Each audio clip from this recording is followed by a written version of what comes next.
నీలాంటి తండ్రి లేడయ్యా, లోకమంతా తిరిగి వచ్చినను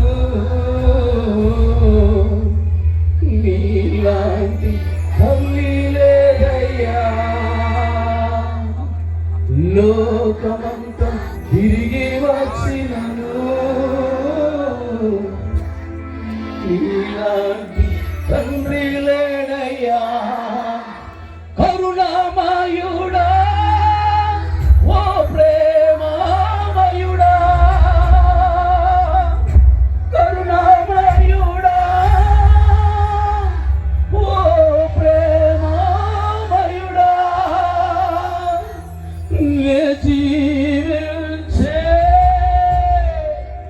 కాలమంతా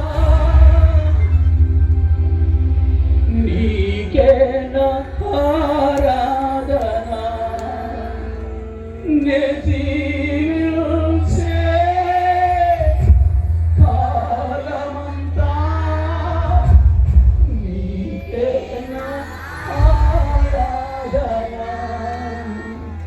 ఆరాధన స్తుతి ఆరాధన, ఆరాధన నీకే.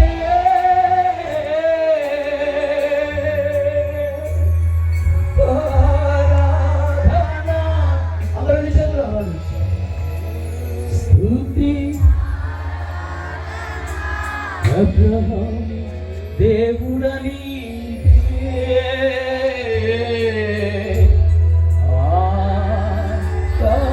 ఆరాధనా, ఇస్సాకు దేవుడని ఆరాధనా, యాకోబు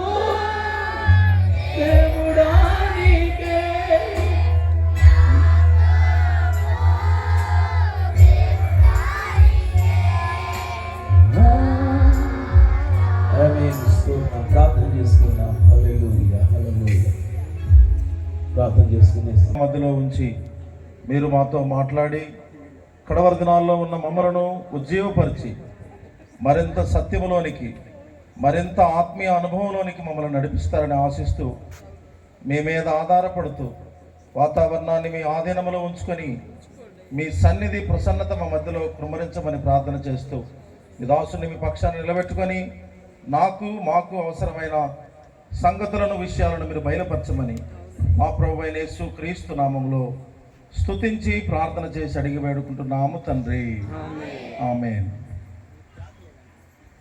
అలాగన ప్రార్థనలో ఉన్నాం. జీవాధిపతి, దయాళుడా, శ్రేష్ఠుడా, మహోన్నతమైన నీ నామమును బట్టి అయినా వేల కొలదిగా స్తుతి స్తోత్రములు వందనాలు తెలియజేస్తూ ఉన్నా తండ్రి. ఈ రాత్రి చివరి రాత్రి అయి ఉండగా అయినా గడిచిన దినాల్లో మీరు జరిగించిన ప్రభా కూడికలన్నిటిని బట్టి నీకు వందనములు, స్తోత్రాలు తెలియజేస్తూ ఉన్నా. ప్రత్యేకంగా ఈ రాత్రి స్తుతి పాటల ద్వారా, ఆరాధన ద్వారా గొప్ప దేవుడైనటువంటి నిన్ను మహిమపరచడానికి మమ్మల్ని అందరినీ కూడా మీరు సిద్ధపరచుకున్నారు. ఈ రాత్రి నీ పక్షాన్ని దాసులు నిలబడుతూ ఉండగా నాయనా ప్రతి వారికి క్షేమాభివృద్ధికరమైనటువంటి నీ వాక్కులు విడుదల దయచేయండి. ప్రతి మనుష్యుడు నాయన అయా యేసు ప్రభు నోటితో ఒప్పుకొని హృదయమందు విశ్వసించడానికి, సత్యాన్ని గ్రహించి ఆ రీతిగా జీవించే కృప దయచేయమని, తద్వారా మహిమ ఘనత ప్రభావం మీరు పొందమని పునరుద్ధానుడైన యేసుక్రీస్తు నామములో ప్రార్థిస్తున్నాము తండ్రి. కూర్చుందాం. పాస్టర్ సిఎం రాజు గారు